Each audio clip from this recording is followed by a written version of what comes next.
সহবাসের পরে মেয়েদের জন্য ফরজ গোসল না করে ঘরের কাজকাম, রান্না বাড়া ইত্যাদি করা, বাচ্চাকে দুধ খাওয়ানো, এগুলো জায়েজ আছে নাকি না জায়েজ? গোসল ফরজ হওয়া অবস্থায় গোসল না করার আগ পর্যন্ত কয়েকটা কাজ করা নিষেধ। 1, নামাজ পড়া নিষেধ। 2, তওয়াফ করা নিষেধ। 3, মসজিদে অবস্থান করা নিষেধ। 4, কোরআন স্পর্শ করা নিষেধ। 5, কোরআন পড়া নিষেধ। এই 5টি কাজ ছাড়া আর কোনো কাজ কিনা নিষেধ না।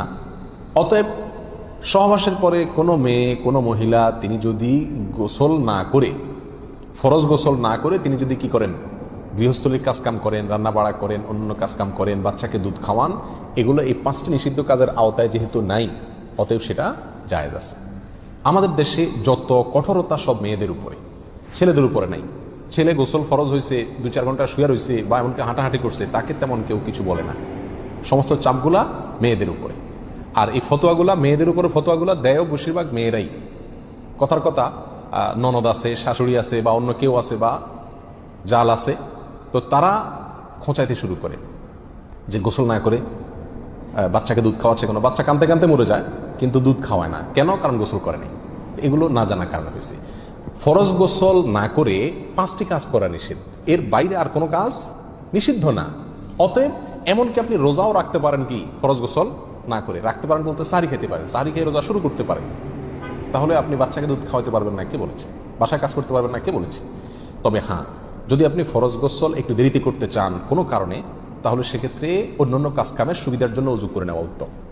সহিহ মুসলিমের এক হাদিসে আসছে, নবী আলাইহিস সালাম গোসল ফরজ হলে ওই অবস্থায় যদি কেউ ঘুমাইতে চায়, শুয়ে থাকতে চায়, অথবা অন্য কোনো কাজ করতে চায়, তাহলে তাকে উজু করে নেওয়ার পরামর্শ দিয়েছেন। অতএব উজু করে নিয়ে এরপর অন্যান্য কাজ করা উত্তম। এর বাইরে উজু ছাড়া যে সে কিছু করতে পারবে না, ব্যাপারটা এরকম না। একবার আবু হুরায়রা রাদিয়াল্লাহু তাআলা আনহু, তার সাথে নবী আলাইহিস সালামের দেখা হয়েছে কোনো এক রাস্তায়, এই অবস্থায় যে তার গোসল ফরজ হয়েছিল।